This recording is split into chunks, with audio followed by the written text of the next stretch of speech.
Deathwatch, Chapter 9, read by Breathitt County's own Scott Ethan Allen.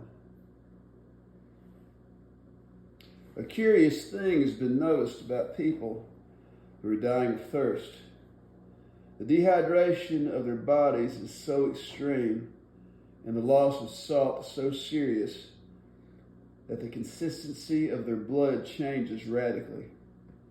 Sweating eventually ceases, and the mucous membranes, usually moist and full of fluid, dry up and peel off. There is no saliva in their mouths or throats, and even the corners of their eyes, always flowing with moisture in normal times, become so dry that any speck of dust in their eyes causes excruciating pain. And yet, if these people are rescued before they die, even people in the last moment of life and completely dehydrated, they almost always cry. From some mysterious storage, real tears flow from their eyes that, a moment before, were bone dry and painful.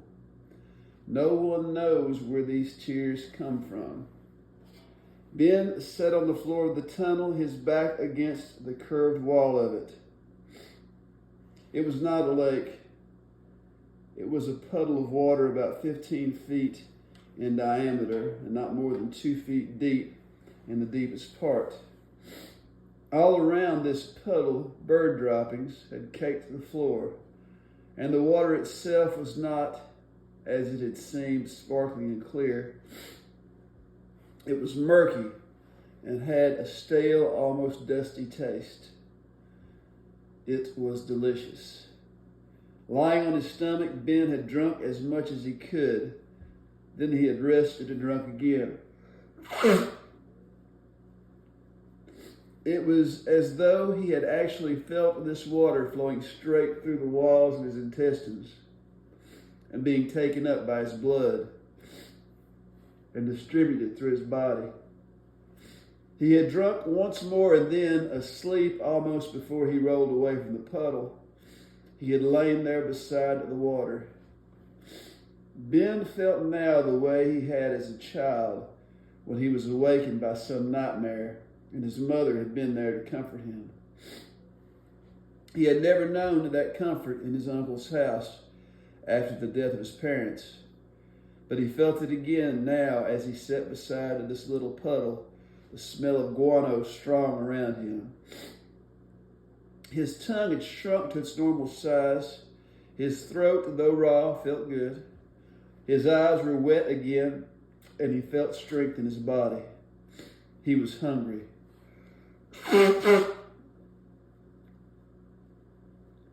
Since the first night on the low range of mountains, he had not felt particularly hungry, and in the last hours he had felt no hunger at all. But now his stomach was gnawing at him. The intensity of the light had changed as he slept. Now the strongest light came from the end of the tunnel at which he had entered, and the far unexplored end was only a dim glow. Even his feet didn't seem to be so painful as he got up and walked around the puddle and on down the corridor. As he neared the end, he noticed where the ancient waves had worn the outer wall very thin, in places eating all the way through it, so that it looked like a slab of brownish cheese pocked with little holes. The tunnel ended raggedly, the outer wall breaking up as the tunnel widened so that beyond it he could see a wide open ledge of stone slanting upward at about 15 degrees and ending at what apparently was the top of the butte. Ben started to walk out on the open ledge, but then, for the first time in hours, thought again of his enemy. Maddox knew that he was somewhere on the butte. He would be waiting for just such a mistake as this. Ben went back into the tunnel and got one of the Sobel sandals.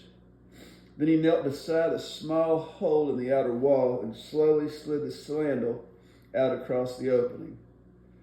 No bullet ripped into it. No sound rolled up from the desert. He tried a larger hole.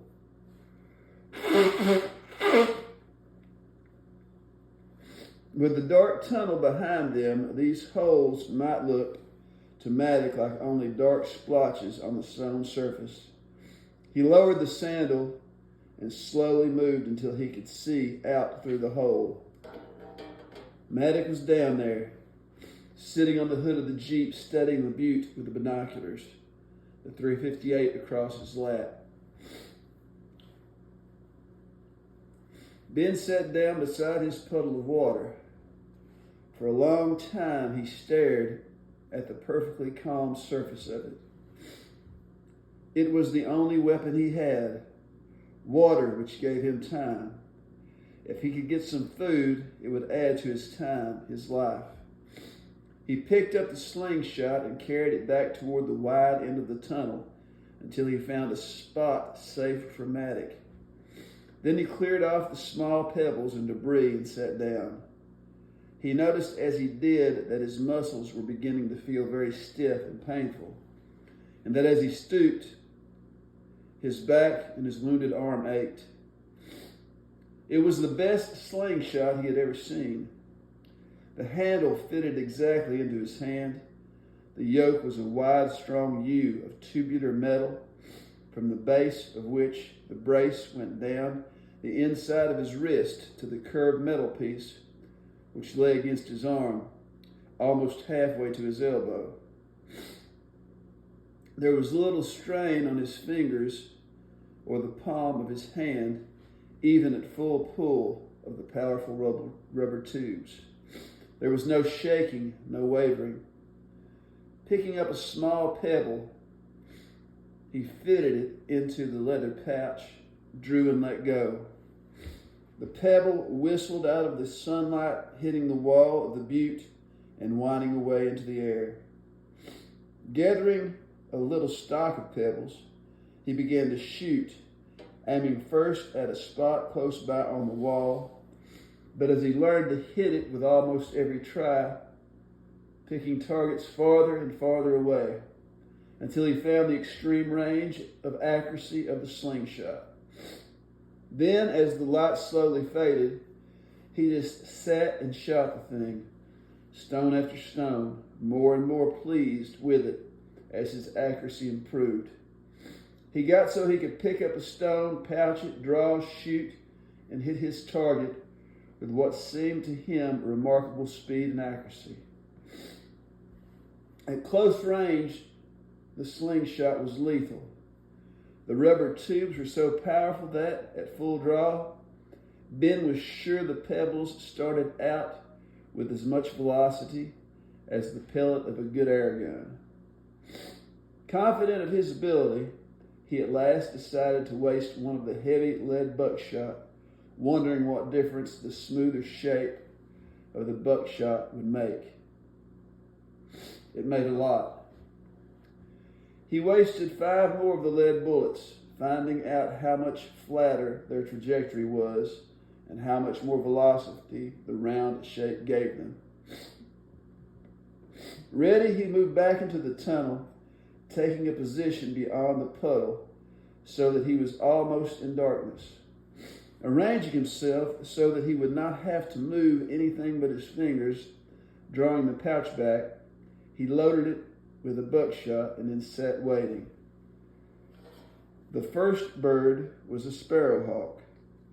It wheeled straight into the tunnel and straight out again, banking in a sharp whistling turn about 5 feet from Ben. Discouraged, Ben sat watching the empty disk of sky he could see down the tunnel. Not a bird appeared, not even in the far distance. Had they stopped using this water hole? Were all the droppings old? Was there water somewhere easier for them to reach? Ben did not see them flying or see them light. They were just suddenly there, a covey of Gambel's quail, walking without any hesitation into the tunnel and on toward the water. They were talking to each other in a low, soft, fluty chatter. The little curved plumes on the heads of the males bobbing up and down, as though they were nodding in agreement. He let them come until they reached the water. Then, picking out a male standing alone, dipping his head down and then raising it high as he let the water run down his throat, Ben drew slowly, aimed, and released. The bird dropped where he stood, a little dust of feathers settling on him and a little cloud of dust rising as he kicked feebly and then lay still. It did not alarm the other quail at all. Some glanced at their fallen companion, but did not stop drinking. Ben eased another buckshot into the pouch, drew and shot. He did not hit this one as cleanly, apparently striking bone. The buckshot knocked the bird backward a foot or so, but killed it. He did not miss a single shot. When the birds had drunk enough, they turned and walked, still chatting, out of the tunnel, leaving 5 dead on the floor. He gathered them up and took them to the funnel end where there was more light. They were still warm as he plucked them, the feathers remarkably hard to pull out. The little carcasses looked pitiful as they lay in a row on the rock, the heads unplucked, the gay plumes limp now and colorless. Ben tried not to look at them as he gouged them open with his thumbnail, their juices covering his hands. He debated about throwing the entrails away, but at last did, thinking that another quail would be back for water in the morning. Ben looked at the raw, bloody thing in his fingers, the bones showing ghastly white in what was left of the sunset. Then, and with his eyes shut, gagging, he put it to his mouth and tore the flesh off with his teeth. Close to nausea, he did not chew at all, just swallowed the tough, slimy stuff, forcing his throat to accept it. He ate them all, the process getting no easier. When they were all gone, he looked at his hands, dark with blood, and felt the blood around his mouth and almost lost his meal. I can't go on doing that, Ben decided. If the birds came back in the morning, he would dress them out and then put them in the sun. No matter how hungry he felt, he would make himself wait until the sun on the stone had cooked them at least a little. His mind went on, dealing only with small things, not wanting to deal with the one enormous thing, which, as he slowly admitted it into his thoughts, was like the darkness creeping up the side of the butte and into the tunnel.